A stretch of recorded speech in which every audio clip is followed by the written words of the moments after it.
Hello বন্ধুরা, আমার এই শৌরিয়া কিচেনে সবাইকে স্বাগতম জানাই।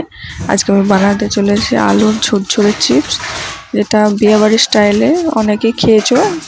দেখো, আমি আলু নিয়েছি এবং একটা গ্রেটার দিয়ে ভালোভাবে আলুগুলো গ্রেট করে নিয়েছি এবং আলুগুলো জলের মধ্যে ডুবিয়ে রেখেছিলাম, কেননা আলুগুলো লাল হয়ে যাতে না যায়। এবং 3-4 বার করে জল পাল্টিয়ে নিয়েছি।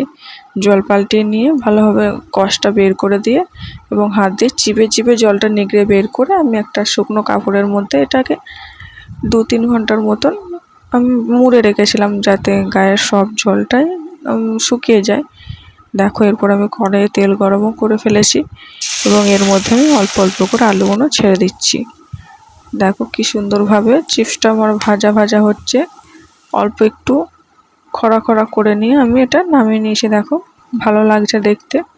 এরপর আমি এরকম করে অল্প অল্প করে আমি সবগুলোই ভেজে নিচ্ছি। পরে তোমরা দেখতেই পাবে। এবং এরপর আমি বাদাম ভেজে নিচ্ছি কিছু, এর মধ্যে বাদাম দেবো বলে বাদামটা আমি কড়াইয়ের মধ্যে দিয়ে দিয়েছি অল্প একটু তেল দিয়ে।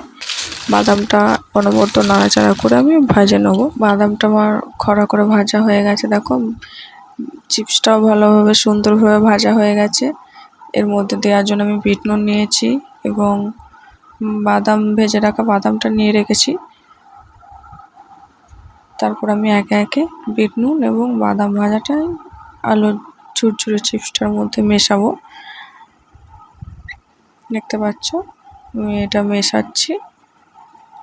অবশ্যই এটা ভাজার পর তোমরা কোনো টিস্যু পেপারে দিয়ে রাখবে, যাতে তেলটা অবশ্যই শুষে নেয়।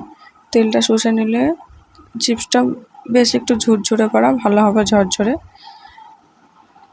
আমার মেশানো হয়ে গেছে এবং আমি এটা সার্ভ করেও দেব। দেখো, আমি এটা কত সুন্দরভাবে সাজিয়ে রেখেছি। আমার এটা ভালোভাবে সাজানো হয়ে গেছে। দেখো, বাদাম বিট নুন দিয়ে আমি ভালোভাবে এটা সাজিয়ে নিয়েছি এবং আমার বাচ্চা ছোট চেয়ারটাও এনে দিল। মা, আমার চেয়ারের মধ্যে রাখো, রেখে ভিডিও করো। তো কারোর যদি ভিডিওটি ভালো লেগে থাকে অবশ্যই চ্যানেলটি সাবস্ক্রাইব করবে। আমার এই শৌরিয়া কিচেনের রান্না যাদের যাদের ভালো লাগে তারা অবশ্যই কমেন্ট করে জানাবে এবং অবশ্যই অবশ্যই আমার এই আলুর ঝুরঝুরে চিপস বানিয়ে সবাই বাড়িতে খেয়ে দেখো। ঘরোয়া পদ্ধতিতে খুব সিম্পলভাবে আমি এটা বানাইছি, অনেকেই বাড়িতে বানাতে পারবে। বেশি কিছু তো লাগছে না।